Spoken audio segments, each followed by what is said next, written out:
on in, man. That's it.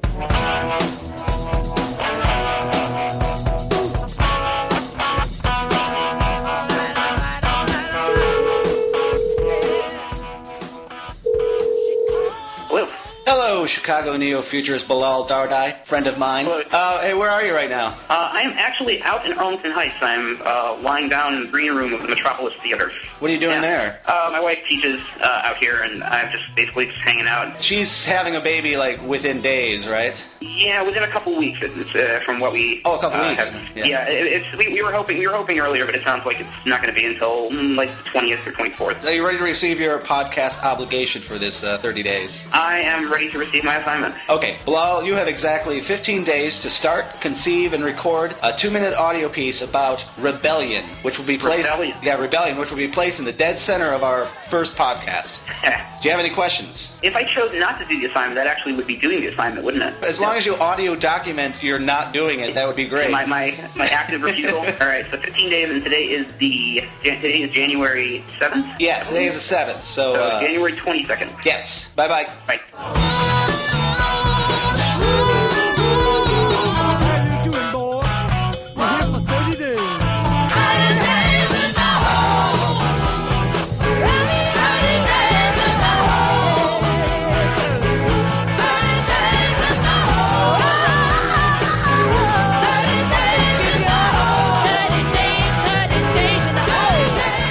Hello and welcome to The Whole in 30 Days. I am John Pearson. And I'm Eric T. Roth. Over the next 30 days, we're going to record and produce this podcast from conception to completion. Our first theme for this month is rebellion. From this day, day one, my interest, after having read just one definition of rebellion, has already changed my pursuit for these 30 days to come. Most rebellions have not been against authority in general, but rather have sought to establish a new government in their place. Participant in society follows the established rules willingly or naively till a point where it becomes impossible to participate any longer, then chooses to rebel against that societal norm in hope of creating a more idealistic situation. Whereas an outsider or an outcast is a full disconnect, either kicked out or intentionally leaving or never having conceded to the structure at hand, with no intention of joining or returning. I admit that I am more interested in social politics. My pursuit is about the individual who attempts to fit into a structure, but in the heart feels displaced and uncomfortable, alienated from themselves, and is therefore treated by others as a rebel or an outcast. And I think I was a little bit more interested in the more political aspects of rebellion. What interested me, I guess, about the idea of rebellion is that the United States is a nation with a rich and complicated history of rebellion. The American Revolution, slave rebellions, various identity-based movements, labor movements, and so on. And we have a government that likes to squash these rebellions. My task for over the next 30 days is that I'm going to be taking a road trip west, which to me is rife with the ambivalence of American rebellion, because the movement of settlers traveling west was partly a rebellious impulse. The indigenous people who fought against that encroachment were rebellious in a different way. So since that point, the idea of traveling west in the United States or going on a road trip has had that rebellious notion, or at least been complicated by it. Like,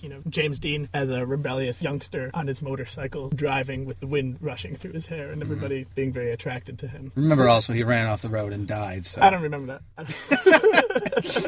Eric and I have a distance in age, which I think is interesting. I did a lot of the road stuff in touring with bands. I think it's very exciting that you're going on the road for the first time. You've not done a travel like this before. Oh, no, nothing like this. I'm excited and a little scared. That's a lot of driving by myself. It'll be like 16 days where I'll be on the road and I'll stop in places for a couple days each. Yeah. But good luck to you, my friend. In these 30 days, we give ourselves a task that we have to pursue over those 30 days. Mine, in respect to rebellion, almost more about being an outcast or an outsider, is normally I do not talk to strangers, so I'm going to rebel my instinct of staying to myself, to talk to people on the street, or try to get to know people that I never would have approached before. Also, we're trying to pursue interviews during these podcasts. In accordance with that, my singer from former band Screeching Weasel, Ben Foster, is one of those figures I always see as a cornerstone of the idea of rebellion. In these 30 days, I'm going to try to pursue him to have an interview. Which I'm excited about because I am younger, and Screeching Weasel was a big lasting influence on me as a rebellious youngster.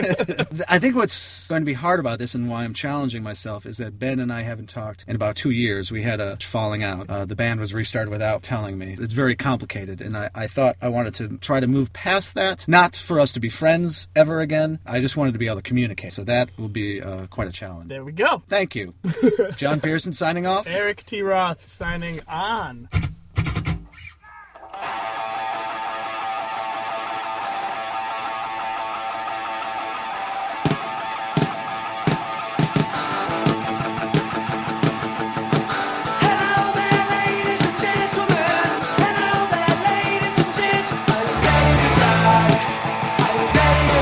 Day 2, John here. It's 1:59 p.m. and I'm still in bed. I thought maybe this assignment would help me with my winter depression, but maybe it's made it worse. I could be fearing having to approach people I don't know and to pursue this interview, and I think I need some toothpaste.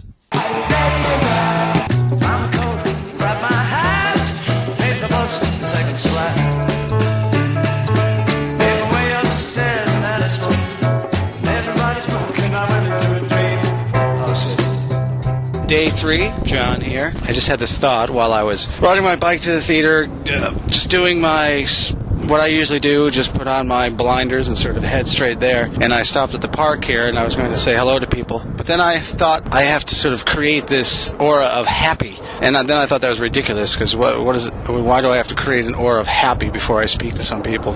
Was I afraid of offending their space? Which is exactly what the sorry thing was all about. Then my friend Becky was talking about how she thought Chicagoans say sorry before any sentence, like, sorry, I'm interrupting you, but do you know what time it is? Or, sorry, are you in line here? It's apologizing for communicating with a person, which is absurd. So I don't know yet what my problem is, but I don't think I'm ready yet to approach people I don't know.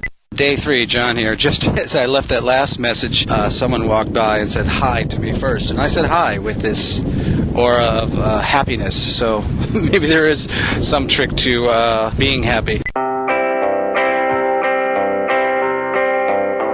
Eisenhower is the father of the interstate highway system, and my song is just a way to pay a little tribute to him on that road. This is Eric Roth. It is day 4. I am about to head out for the Great West. I have a lot of music. I will listen to that music. Goodbye, Chicago. John here. I was just getting to the point of preparing myself to contact Ben Weasel about the interview. What I was going to do was talk to a few friends first who know the conflict between Ben and I, just to suss out how to write a letter that would be more objective without rehashing the conflict between us, the bad blood. But I didn't do any of that. I couldn't contact Ben directly because I don't have any contact information for him. There hasn't been a need for 2 years now, and I don't have a phone. I contacted Ben's agent, whose name is Owen. Here is the letter that I passed on to Owen.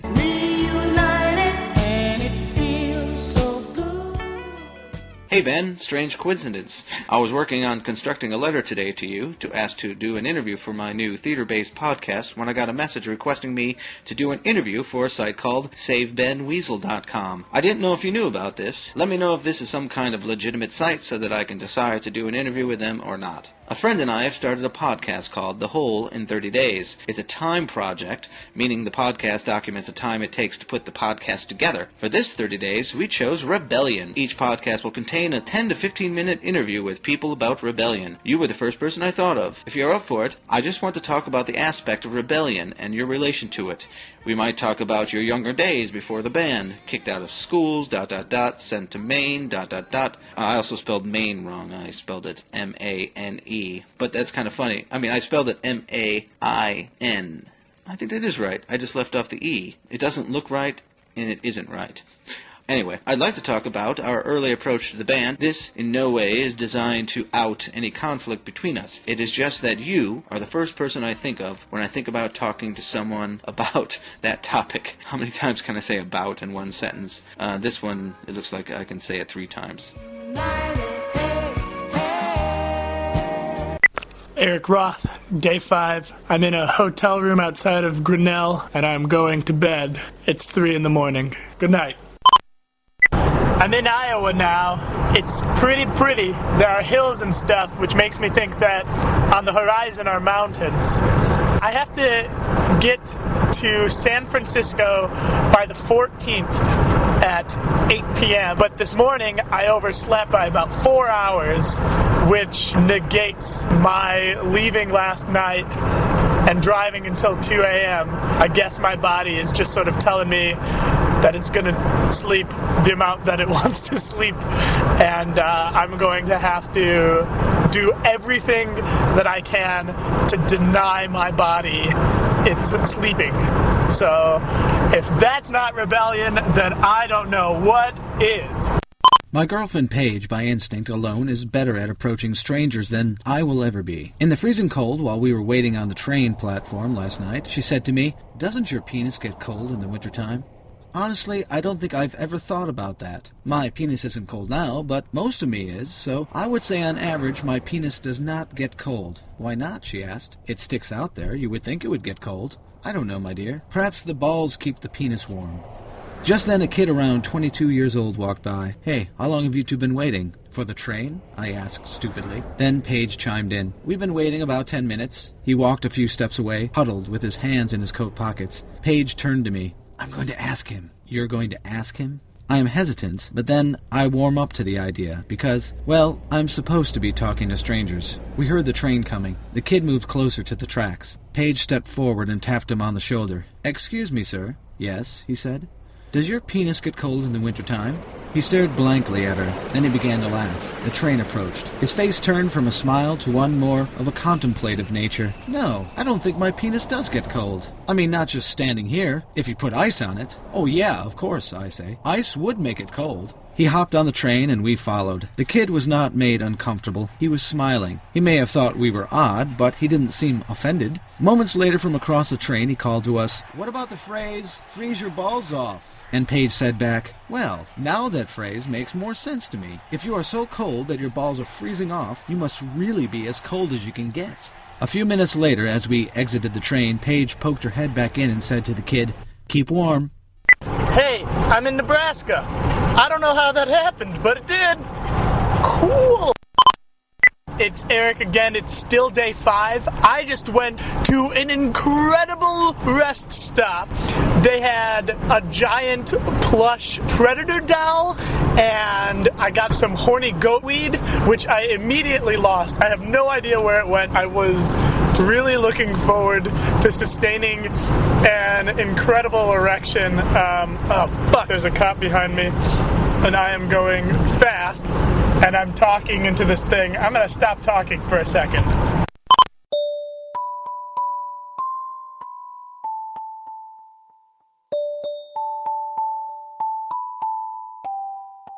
This is Bilal&nbsp, and it is day 5 of my assignment. I am standing in the middle of the nursery, which is a room that we had to create. Curtains for a little boy, and changing tables, and cribs, and a rug in here, a diaper pail. All these things that didn't have to be in here just 9 months ago. This actually used to be the bedroom. We moved the bedroom to the office. We moved the office to the sunroom. And I have not actually started writing anything yet, which is not point of concern. I do often let these things gestate in my head, a little bit like a baby, until the point that it is going to spill out of me. On the topic of rebellion, I've thought about how writer's block is a bit of a rebellion, that the inability to make your head do what you are telling it to do is a rebellion of sorts. But I'm also thinking a lot about the rebellion of a teenager, and I'm about to have a boy, and thinking about my own rebellion when I was a teenager, and it wasn't really particularly harsh. So those are the threads I'm working on right now, but I have no idea if those will be what I end up with on day 15.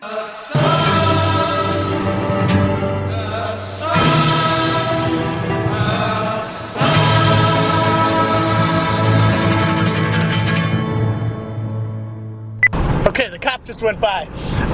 So almost a year and a half ago, I went on a road trip with my girlfriend at the time to Minnesota, and we left late and did it in one night.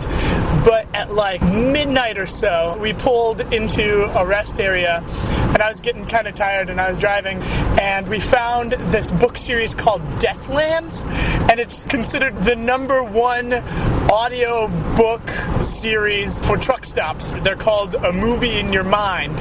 We listened to it, and my girlfriend hated it, but I loved it, and I just got the sequel to the one that we listened to, and I am so excited because, just to give you a recap of what happened in the last one, it's about 100 years after the Cold War apocalypse that has happened, and there's these roaming band of, sort of warrior types, including the Cyclops named Ryan, and these half-mutant people.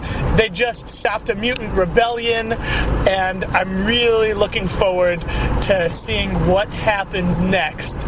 I was just informed from my sister via Facebook message that my Uncle John passed away today. My Uncle John is my mother's brother, her only sibling, and he lives in Missouri. And my mom is afraid of planes and doesn't like travel, so it sounds like she isn't going to go. I don't know what it is. I think we have a compassionate side, but there's a part of us also, particularly with death, where we just feel we don't need to be there or don't know how to handle it. This rebellious thing I'm studying is getting me thinking it more, that maybe I should just go over to her house and say, hey, we're going, let's hop on a train and we'll go to your brother's funeral. What's holding me back is this idea of money. I'm not talking like I need money to buy myself a new hat or a new digital recorder. It's that I don't even have money to get through the week. My plan is to inform her that I will take her to Missouri for the funeral. But my stipulation is only if it's not Wednesday, which is when I have to teach a class, so I don't know what to think about that.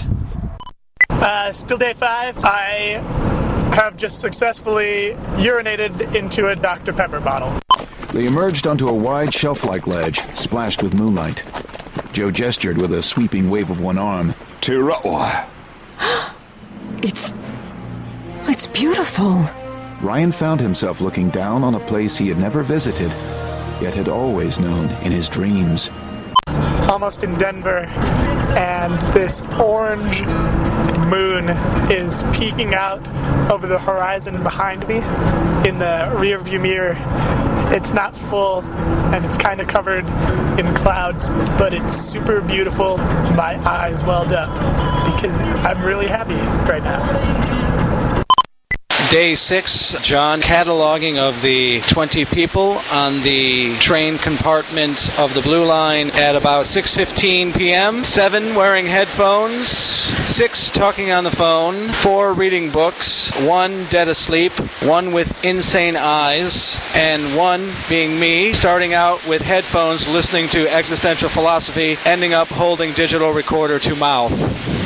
The philosophy I am referring to is a series of lectures you can find online about the philosophy of death by Shelley Kagan. I tend to submerge myself in philosophy and space science when I am not previously engaged in music or theater. That I had been listening to this when I found out about my uncle's death was purely coincidence. The thing about being human is, unlike the rat, you're not just going to stay caught up in the moment. You're going to take this meta level or higher level standpoint, look down at the pleasure and wonder, is this all that there is to life? And I think eventually that question would gnaw at you and sour and override the pleasure. Eventually you'd become sort of horrified that you were, in effect, stuck in this rat-like existence. Of course, the human part of you is going to rebel at the unending parade of simple rat-like pleasures.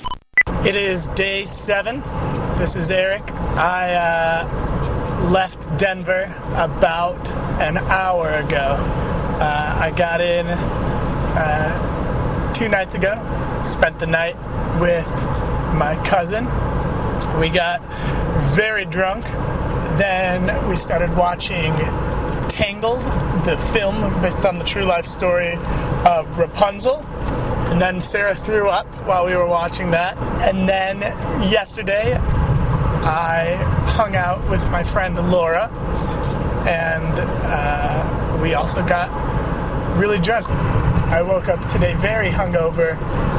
I'm going to blame it on the altitude. but I will not blame it on the day of drinking or the Adderall. I'm headed to San Francisco.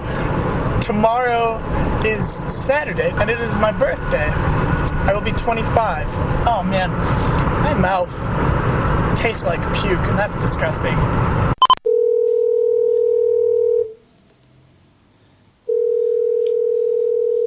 Hello? Hello, Gene. It's John.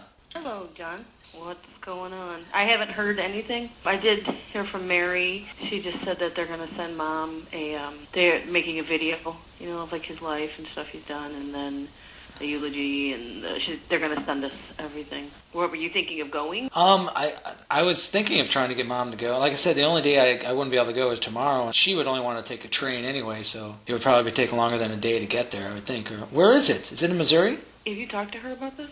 No. Okay. No, that's one of the reasons I was calling. I just wanted to see if it was even feasible to... I don't think it's feasible, and only for one reason. What? She's not going to go. She's not going to go? I doubt it. Because she's like, I can't afford it. Every reason that you could think of. Where is it? I mean, I might just look up train tickets and see. Uncle John lived in Mexico, Missouri. I just don't want her to regret not going. No, I know. And... the usual thing where she just puts everything up. I can't coax her into it. You might be able to. If it's possible to get the information, I just might say, hey, I'll get the tickets. I'm ready to go.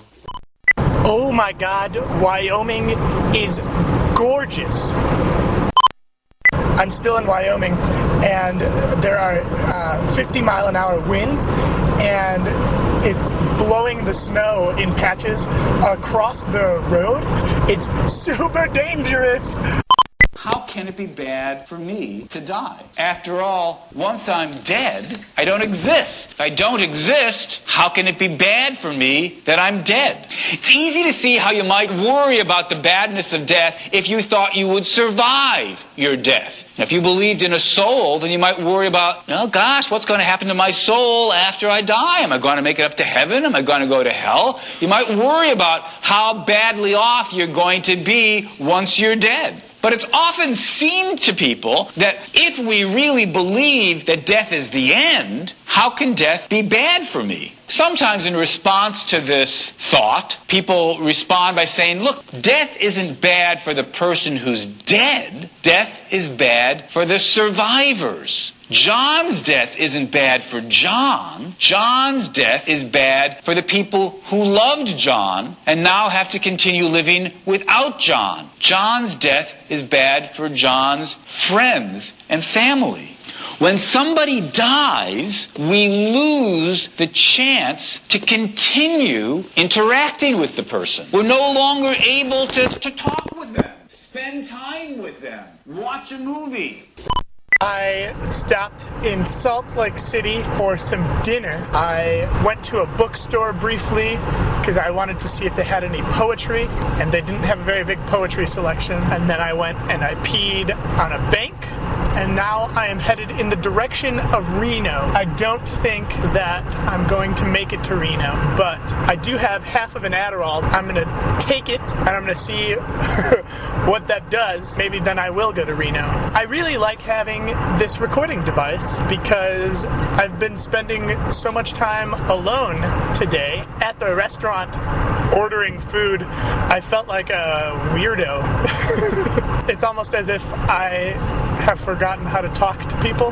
You're gonna help me, and by you I mean this recording device in my hand, who I am personifying. Great, awesome. I just threw away a garbage bag full of balloons, blown up balloons. The person who threw them away at the theater didn't actually consider or take the time to actually, maybe pop the balloons so that it takes up a centimeter space instead of 4 feet by 4 feet. This has nothing to do with rebellion. Maybe so. Just thought of it. It is day 8, technically, according to Chicago. According to Chicago, I am now 25 years old. It's day 8, it's just past 3 a.m. Chicago time. I'm looking for a hotel. I pulled over in a town called Winnemucca, but all I can find are RV and barns, places where RVs sleep. That's a dead raccoon. I almost just hit an animal. I think it was a lemur. Day 11, John here. I have still not heard back from Ben Weasel since I sent that email to his agent, Owen. I did not play for you the letter I wrote to Owen, so I thought I'd do that right now. Hey Owen, I'm hoping this email makes it to Ben. I haven't talked to him in a while, so I don't have any contact info, and I don't have a phone. Can you please pass this message along? Owen immediately sent me a text back on his Sprint network BlackBerry phone. Will do. Nice to meet you. He didn't really meet me. It was an email. He was just being cordial.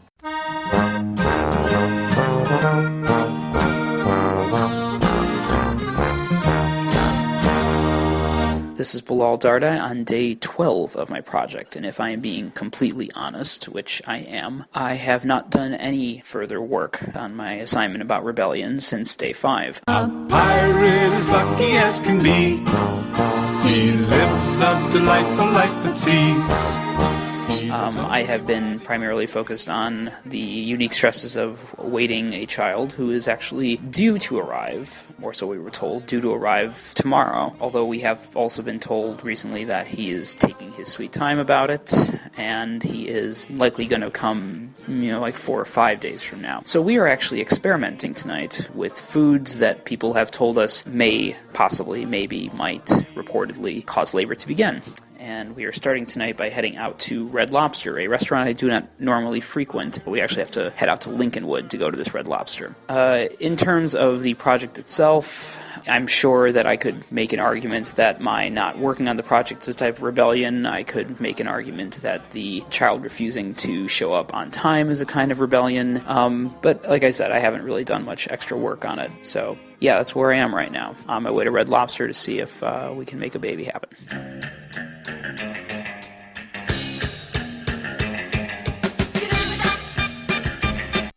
Hey, this is Eric. It's day 12. I just left San Francisco. Now I'm headed to Los Angeles. Maybe this stop on the trip will be crazier. Maybe it won't be. Either way, I'm enjoying myself. I'm taking Highway 1, which goes right along the ocean. There were a bunch of people stopped, and I didn't understand why everyone was stopped, and they were all photographing something. And I looked over, and I saw some zebras, and realized those people were photographing zebras. So California, man, it's real weird. Day 13, I'm with Kurt and Jessica. I'm about to give them their 15-day assignment. So Kurt and Jessica, your 15-day assignment is to write a piece about being an outcast. What? Being an outcast. Being an outcast. Do you have any kind of response to that? Does that make sense to you? Yeah, I got it. Yeah? Yeah. Admittedly, I only thought of the band right when you said it, because of music. Music started playing, and I was like, music, Outcast, the band, that band. Yeah, outcast or outsider. I figured you two can kind of relate to that, being uniquely odd, strange people like myself, I consider. So that is your assignment. You have 15 days, and you'll report in twice, on the 5th and 10th day of your assignment. 5th and 10th. Yes. 5, 10. So good luck to you. Okay. Thank you, John. Thank you, John.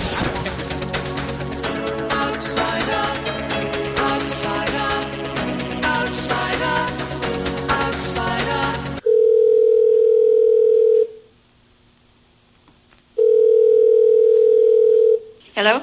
Hello, Mom? Yeah? It's John, calling through my computer. Oh, I was wondering why the voice sounded so funny. Yeah. Yeah. So? I was just calling to say, I felt bad about trying to get you to Missouri. Oh, no, you shouldn't feel bad about it. It's just that, Jeannie never gives anybody, I haven't been well, and that's the only reason I didn't really want to go, because trying to keep my blood pressure down, which it's never been high, and the blood pressure pill are giving me like panic attacks. It's starting 4 o'clock every morning. If I felt good, I would go. Yeah. Jeannie just gets everything all into a major thing where my blood pressure shot way up this morning because she's like, oh, John says you would feel... she didn't want you to regret it. I says, I'm not regret it because I know my brother would understand. So. Well, that was me. I was just trying to get you to go. Well, no, under normal circumstances, I would love to get the hell out of this house. Yeah. Well, just so you know, I looked into it, and it's only $45 for a round trip. Well, I know it, and it wasn't the price. so much. Well, that would help, but that wasn't the main reason. I don't want to sit on a bus, when I don't feel good. Yeah, this is a train. It's a little better. Well, train, either way, Okay. I don't want to be there and be sick. By the time I decided to put this on the podcast, the funeral was in the past. I was not very good at persuading my mother to drop everything, relieve her stress, and get on a train. It was doomed to fail. We both knew this, but we listened to each other without getting frustrated. Ultimately, without much more fuss, we agreed I did not want to bother her, and she did not want to go. But for a few moments we adhered to a code of conduct I feel might work for other families, yet not for me and her. We just wanted to silently agree we cared for each other without having to say much more about it. I mean, it was nice of you to offer. Just don't worry about it. All right, I will, but I'm okay. I'm just trying to get back on my feet about leaving, not being at the Neo Futures anymore. So. Well, yeah, sure, it makes a difference, and then you're, can't pay your bills on time, and yeah. Well, like I say, 100 years from now, we'll laugh about it. So, maybe not right now. Okay. All right, Mom. Okay, I'll talk to you later. Okay, bye. All right, bye. Hey, it's Eric. It's day 15. This is the first day that I have wanted to go back home, but I was dissuaded because apparently it's snowing buckets in Chicago right now. So I'm here. I have another week left of the trip. Let's see if I make it. This is Bilal&nbsp, and it is day 15 of my project on Rebellion. This was actually finished on day 14, just as my wife went into labor. So as you hear this on day 15, my son is either in the process of being born or has already been born, and this is the piece I wrote right before that happened. The succession. It is not real and could never be real, for if it were real, it would kill him outright. But there is a chamber in the man's heart that is not one of the standard 4 chambers, a chamber made not of muscle but of stone and timbers, a chamber that does not pulse and throb but holds steady, and within that impossible chamber is a throne, and in front of that throne right now is a gathering of the man's identifying characteristics. There's been a succession, you see. A true succession, not without blood, but without hostility, although as with all successions it carries with it an aftertaste of edges and forking roads. And it is an unusual succession, for the throne has been abdicated to a single word, rather than the triumvirates or committees that had sat there before. The word on the throne is Father, and in the chamber right now there are grumbles and heavy silences coming from the words that ruled this heart before. Artist is there, as is lover, as are the fiery-tempered twins of politician and truth-seeker. They are all demanding assurances from Father that the kingdom to come will still have room for each of them. Will this man still be us, they inquire, or will he only be you? There is a threat in such a question, that between the lot of them they will rise up and overthrow the strange Dauphin in front of them, turn the man's heart deadbeat and horrible, send him fleeing from his newfound responsibilities for the sake of their own desires. So the word, Father, looks down at each of them and says, there will be place for all of you here. You will in fact be richer, be more yourselves than you have ever been. You will love more deeply than you imagined, you will create with more passion than you believed. You will fight harder than ever for the being that brought my ascension. And the other adjectives looked to each other. They recognized the wisdom of the declaration, and as one, they turned to the throne, to the word that sits upon it. They raised their swords and their voices, and they hail. They hail. They hail.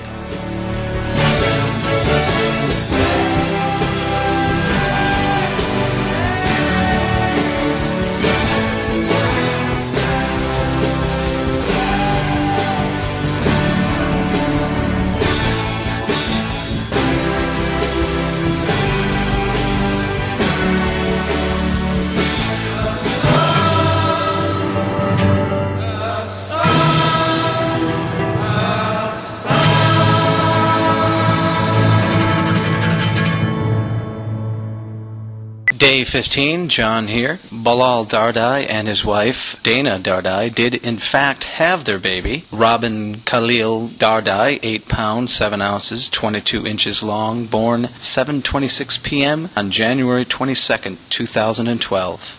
Hey gang, it's Eric, day 16. I left Los Angeles today, It was a nice visit. I hung out with my friends Trevor and Christine. I stayed at their house. Christine is a nurse, and she does things like weighs babies. She has to tell mothers that they have to let go of their babies for a second so that she can weigh them.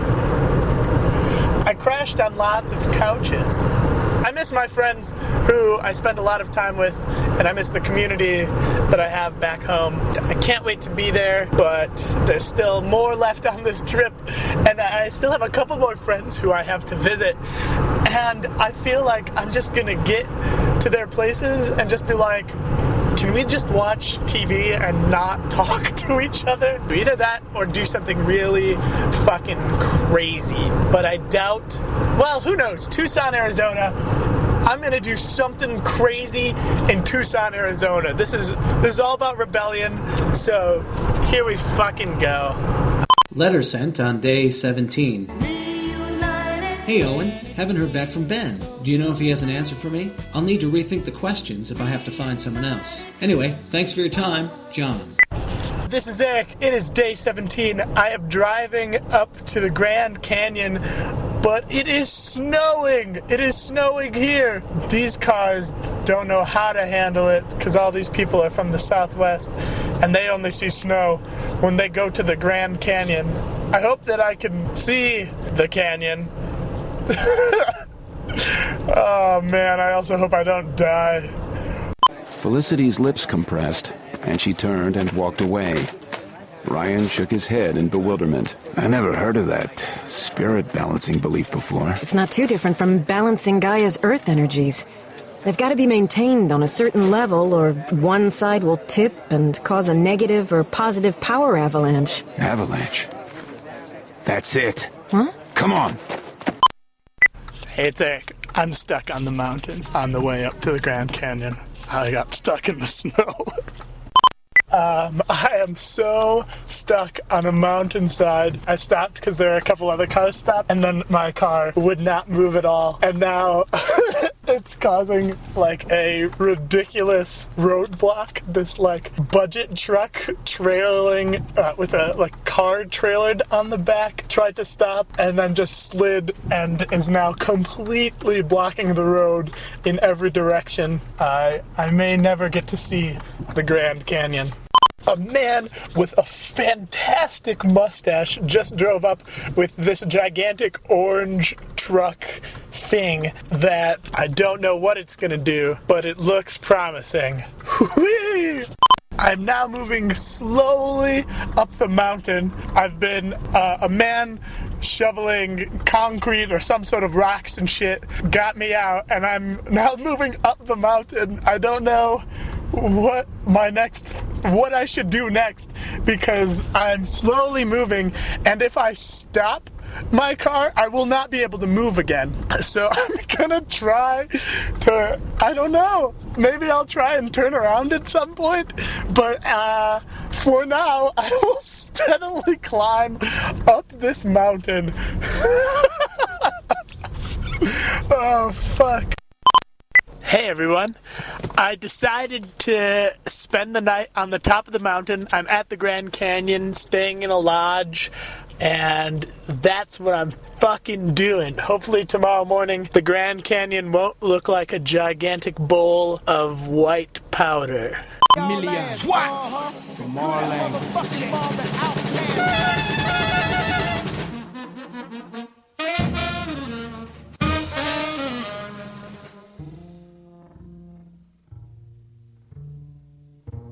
Hello, John. Hello, Eric, and everyone else. It is day 18, technically day 19.3.4, but we're nocturnal people. We round down, so day 18. Jessica and I will be creating a piece. Jessica will be writing some words. I will be arranging some music behind those words. Jessica will be writing about a plaque that existed in her home in the bathroom, which had her father's name, John, her stepmother's name, Gwenda, her two brothers, Alex and Sam, but not her name. This used to make her upset.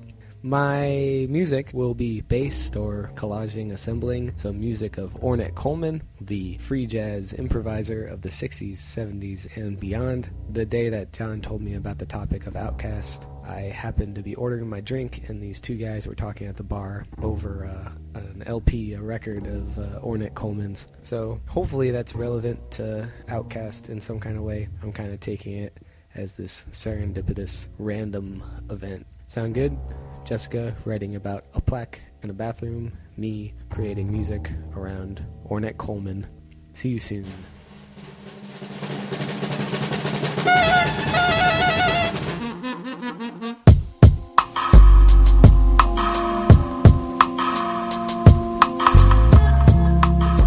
Day 19.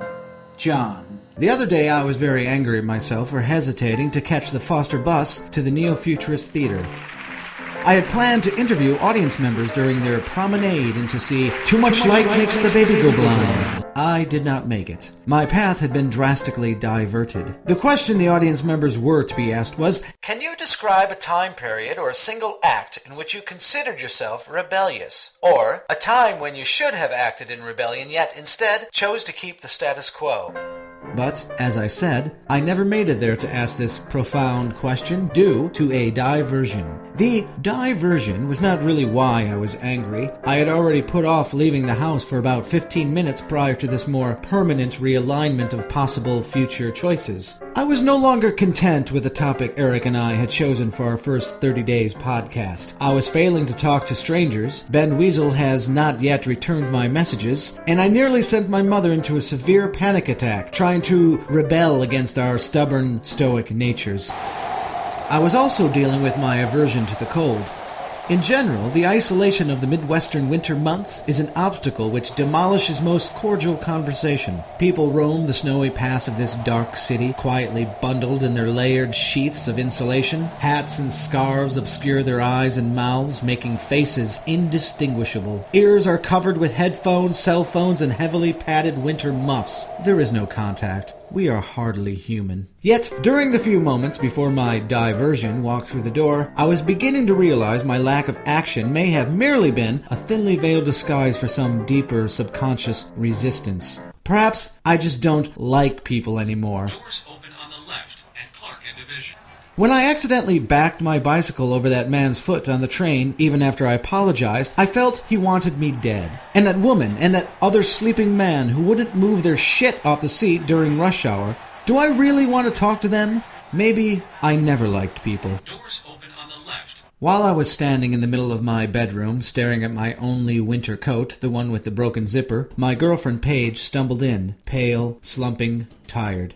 She crawled right into bed without looking up from the floor. Before she pulled the sheet over her head, she whispered, "I don't feel well." Under my breath, I muttered to myself, "Oh, great." I was quite put off.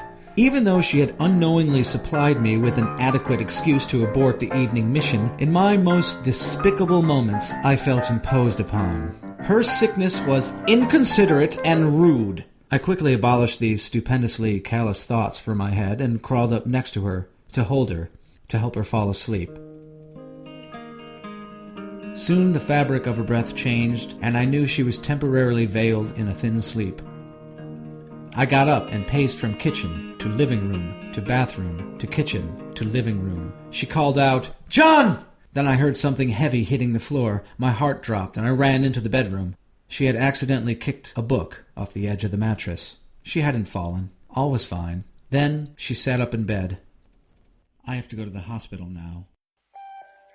It is strange how this assignment of rebellion has affected my thought process. It hasn't really taken me over to engage strangers in conversation, or to actually care to even talk to an old friend and business partner that I lost in the battles of semi-fame and the pressures of shrinking royalties and monetary madness. No, this word, rebellion, has attacked in small ways, and in ways I don't even know if they are better. They are different, this I know. Normally, I would have avoided going to the ER, perhaps try to talk Paige out of her need to go, but I didn't, even though my former self, the one from a few minutes prior, was telling me, "It's not so bad, she'll be okay." I don't want to go to the ER. I didn't know if she was going to be okay. She needed help, she needed me, and ultimately, that has to be what is most important. I don't mean to belittle my ability to show compassion for others. I just mean to point out the power of the doubtful voice in my head, which often, when I obey it, leaves me indifferent and isolated. My mother once said about my emotionally distant older brother Bill that he feels so much that he doesn't feel at all. Well, Mother dear, he's not the only one.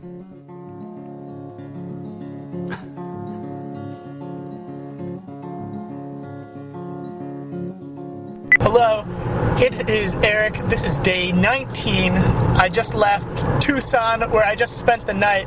My debacle at the Grand Canyon sort of put me behind a day or two. I'm sorry, it's still day 19. I'm driving through Arizona and I am looking at the sun setting like on the mountaintops. It's purplish and there are huge mountains and I'm just surrounded by this purple fucking sky and these huge fucking mountains and I don't fucking understand it. What the fuck? Where did this shit come from? Where did this come from? Why am I here? This is ridiculous. This is absolutely fucking ridiculous. And there's cactuses and there's trees and there's just road that's going through it, just like stretching through this. Like I am allowed to be driving here surrounded by this gorgeous bullshit. Where the fuck did this gorgeous fucking bullshit come from? This is bullshit. This is the best kind of bullshit. This is the bullshit that you turn into fertilizer and then you plant dreams. You just this is where dreams are fucking planted. Well, it's still day 19 and it finally happened. I finally, in an attempt to pee in a bottle, pissed all over my hand. Day 20. John. A list. 1. I no longer live under the illusion that I will be talking to strangers. 2. Without guilt, I listen to philosophy at work and on the train, wearing headphones to block out the very world that I am studying. 3. While in our cubicle in the hospital, we heard a cat meowing. Paige asked the nurse to bring us the kitty. The old Asian nurse got very, very angry at us and said, "No!" 4. On the nurse's next visit, I asked why they let kitties in the ER. She said, "We allow adults and kitties." 5. The nurse thought we meant babies. There was a baby that was in so much pain it was making a sound like a kitty. We no longer asked to see the kitty. 6. A man died of a heart attack in the cubicle next to us as we were watching Resident Evil. 7. Paige had a lupus flare-up. 8. Yes, lupus. Just like on the show House. 9. We were released from the hospital at 5 a.m. Paige is okay. It's 10:36, day 20. I just pulled onto 9094 in Chicago. I guess it's actually day 21. I'm like laughing and crying. I didn't think I would be so overcome by emotion to come home. And I don't know what the fuck I just did. I don't know why. Holy shit. This is so... oh man, I'm home. I'm driving down 9094 and I'm about to get off at Western and Fullerton and I'm sobbing hysterically and I'm listening to Screeching Weasel and I just love Chicago so much. It's so foggy and ugly here. It's raining and it's fucking January. It should be snowing. This is so stupid. I just came from a place where it was like 70 degrees and it's like 36 degrees here and so gross. And I love it so much. Holy shit. Oh my god. I don't even know where I am. I don't know where I'm going. This is so stupid. Oh, fuck. Day 23. John, this is Kurt and Jessica. We're at Konex. And we just recorded a piece on my laptop, but the file was too big to send to you. But I have it on my laptop recorded today before midnight, and I need to get it to you somehow, and I don't know how. Meet me at the theater tomorrow or something, Monday night. I don't know. Give me a call. Send me an email. Jessica@gmail.com. This is an emergency. I gotta meet my deadline. I'm going to grad school if I can. Yeah, Jessica has a lot of ideas, so we're working on it. Yeah, it'll all become clear when you see her monologue that she sent you on the laptop video. I can't even begin to describe what is on her mind right now. I'm perfectly fine. I'm just calmly and rationally reflecting on what it means to be an outcast. This is perfectly okay. Yeah, I know. It is perfectly okay. Now, on my end, I had a thought about it. What's weird is that in the Reader this week, there was an article on Joe Henry. Ornette Coleman, he notoriously he never collaborates with anyone. And Joe Henry has a story where he wrote Ornette a letter, like a handwritten letter, saying that he wanted to work with him. And Joe Henry is one of the few people that Ornette Coleman has ever worked with collaboratively, and they created. But anyway, yeah, there was that article serendipitously mentioning Ornette Coleman. I have no idea what it has to do with Outkast, but it's like an interesting, weird... But how are we going to send this video to John? The video is good. We're going to get... On the flash drive or Yeah. something? Yeah. We'll put it on the CD.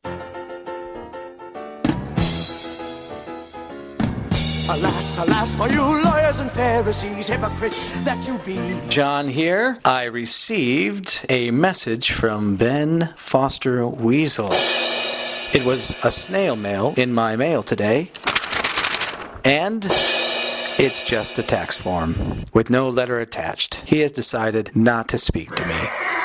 But he gave me a tax form for $2,541.46, which is a drop from what it used to be. I remember the first check we ever got, the big one when we signed a lookout, was I got a check for $210,000. It wasn't just for me. Back then, all of the royalties went into my bank account, and then I had to dish out all payments to all of the band members who had ever been in the band. But what I remember about that year, which was very frustrating, is that the IRS came to do an audit on me because my bank account went from $12,000 a year to $250,000. Of course, only a small sum of that was mine, but I had to deal with the IRS agent coming to my house and picking apart us trying to prove that we used the van 85% of the time, blah, blah, blah. That's it.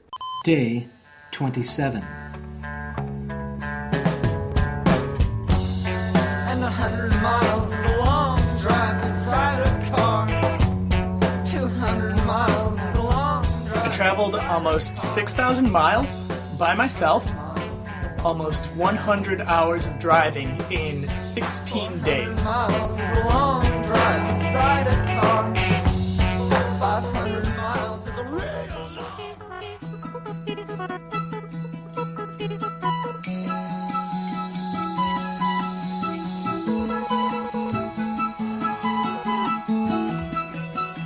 I took naps on backpacks with peanut butter jar pillows, tearing through books like road, like yellow dashed lines and no passing lanes. Pull over to chain your tires. Pull over when you get tired. Sweet shades and red ladies' pants. Career-driven discussions careening through the high night altitude on Adderall. Waking up in skate parks. Displacing dogs, lazy couches, and allergic reactions.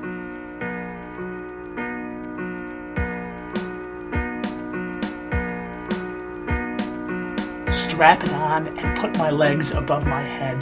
Tell me how hard you are, and how hard is 3 a.m. in Nevada, 85 miles an hour through a darkness pressed deep inside me, where the road has pushed the mountains like white metaphors, walking through forests looking for gold.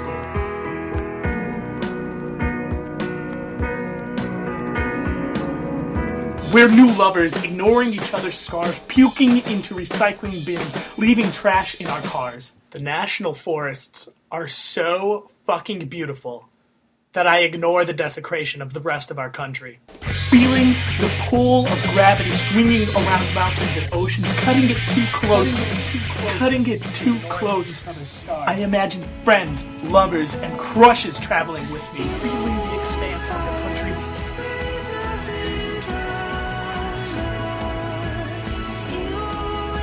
sharing it with the phantom passengers, swearing at the beauty, madly in love with the loud hiss of spinning tires, tired punk rock, and Dr. Pepper bottles deflating a descent from high attitudes. Pull over when you get tired.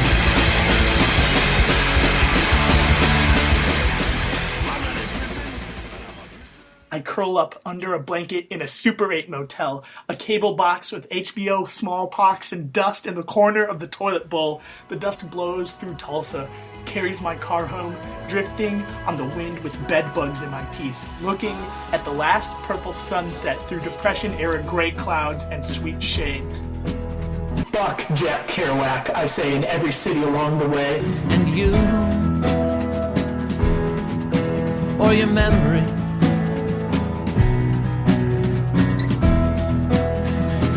madly in love. Madly in love with babies, friends, hilly buildings, displaced zebras, and palm trees. Waking up in a bed still covered in laundry. Back home. Without a map. Pull over when you get tired. Pull over when you get tired. and what? Whoa, never leave me alone.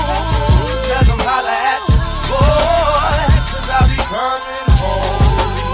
I'll be coming home, yeah. Never leave me alone, yeah. Tell them holla at you, boy, 'cause I'll be coming home. Day 29. Buried there beneath the sea. Oh, my beloved Marie. Buried there beneath the sea. Oh, my beloved Marie. I'll help you to decorate the tree. I still play that game I made up when I was a very little girl. Very little. Like in the crib little with the Snow White wallpaper glaring back at me. It's a going to sleep game that started happening to me when I couldn't turn my brain off. See, what I do is I get nice and wedged over on my side. Then I curl my right hand over my left shoulder blade and tilt my head down to my chest like a chicken, and I wait for the little popping sounds to happen in the middle of my neck. Then I get really heavy, and I start to see things. I see dark things, like the close-up of one of those Jackson drippy pictures, and the insides of dumpsters, and the holes in the ground. And then I also see very white things like eggs, but not an egg on a counter. The surface of an egg stretched tight to the edges of my brain so nothing else gets in. Also ice, and the little rainbows of thread that you can see on the tops of buttons. But I'm not choosing these pictures. No.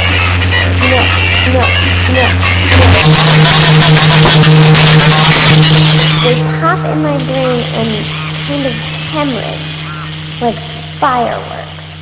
The pictures find me.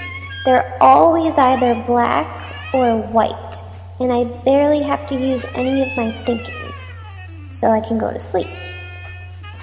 I suppose people like us brain hemorrhaging people, us people who think we might be smart, buried in the sand smart, but we can't find the clues to prove it to other people, we're sort of comfortable being kicked out of things, having nowhere to go exactly. We're used to it, and sometimes we even look for it. Personally, I feel like a large man in the middle of a river. I love my wife, and I love my truck, and I love the edges of my kitchen table, and I'm so proud of myself, and I could tell her anything, and I do, and I always come home. But sometimes I just have to take my tackle box down to the middle of the river and pull the mini blinds over my eyeballs and think to the world I'm on vacation. But I'm not. I stand in the middle of the river as a large man casting white strings out over the black water, and I put the girl of myself on a raft so that she can think of nothing. Nobody.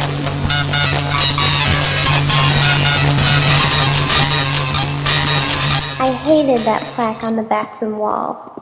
I was very familiar with that plaque on the bathroom wall on account of all the time I spent in the bathroom, primping and pruning and hating being a girl, hating blow-drying my hair and smearing concealer over my cheeks, hours and hours sitting on the edge of the tub, making myself look not bad, tucking my shirt into the elastics of my underpants, talking to myself out loud with half of my voice and standing very close to the radiator.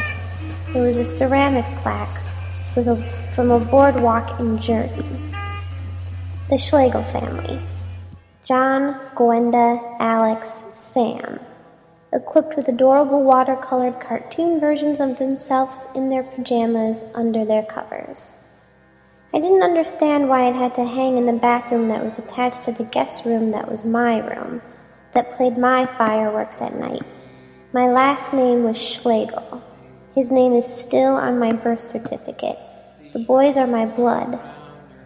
But I didn't make the plaque, and they wondered why I told the teachers to call me something else. One Sunday night I came home to my mom and stepdad's apartment, and there was a kitty sleeping on my bed. They had rescued him from the tree outside my window. He was a little baby, and he got scared of the rain. They gave him a bath and put a red ribbon around his neck. I was so happy. But also sad because I realized that my mom and stepdad did things on the weekends, like save animals. I had been hoping they just laid on the floor all weekend with blankets over their heads. It is always sad to miss out. My conclusion was to love my kitty more than anything and to call him Buddy, no last name.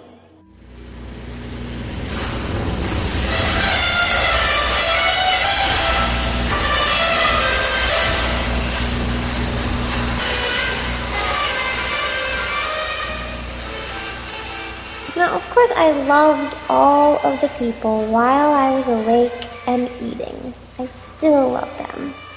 But there were so many groups of them back then, and I hadn't yet made my raft. I didn't quite know how to float on my back in the middle of everything. I got sad when they pulled in the extra chair from the other room. It was closer to the ground, and it made me sneeze. I get tired when I remember all of this. The images start to firework my brain, and I curl my body under on account of it doesn't matter anymore. I like how cool the water is under the sky. I wouldn't change anything because it's none of my business. Those white lines that cast over the river, they just land. It's okay, really. And my outcast roots make me a little sparkly in certain situations, like when I wear a miniskirt to prom or combat boots to my own wedding. And you just sort of relax with your fireworks and your chicken, and you thank the large man for the way that you are, and you turn everything off, and you gurgle bubbles down the side of your neck, and a million years go by, and then the one large man becomes many large men, many, many faces helping, all changing the direction of the water so that you never have to drift too far before you wash up safe, and go home, and kiss your wife. Good night.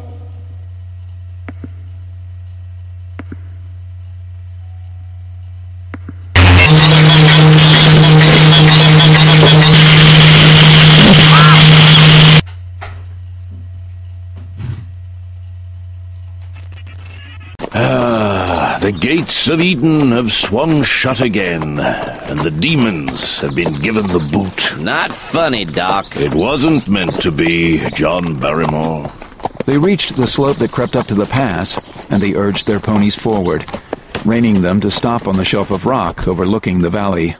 Ryan gazed at the great piles of white clouds, the wind-ruffled grasses, then to the charred, fire-blackened tract. Christy touched his arm. Though she was still a little pale, she was strong, alive, and healed. Are you okay, lover? It was peaceful here. Might have been good to stay a while longer. We can come back. The promise of returning to Chiratwa is a very strong inducement to staying alive. What'll we do until then? What we always do. What we've always done. What we do best. survive. In Deathlands, I reckon that's the best we can hope for. It is the devil and the uncharitable votes of hell that desire our misery in the world to come. Damn, Doc. I liked your Ride Boldly Ride stuff better. Me too. Well then, let's do that very thing. There was nothing more to say. Ryan turned his pony's head away from Chihuahua and kept his back to the valley as he led his friends through the pass. This is day 30. You didn't talk to anybody? You didn't talk to Ben Weasel? No, I didn't talk to Ben Weasel, and Pedro was much better at talking to people. Yeah. About halfway through, knew that I was never going to be talking to Ben. I didn't talk to anyone either. Yeah. All this talk of recording interviews with friends, and it stops every time you go into a set with friends. They're like, hey, I don't want to think about recording. I'm just going to have a good time. That's what I did. So, yes, thank you for listening to our first podcast. If you have any thoughts or ideas or topics that you would like us to tackle, we'll be doing these at least every other month. You can email us at 30dayspodcast@gmail.com. Any last words of wisdom, Eric Roth? Stay cool. You heard him. Stay cool.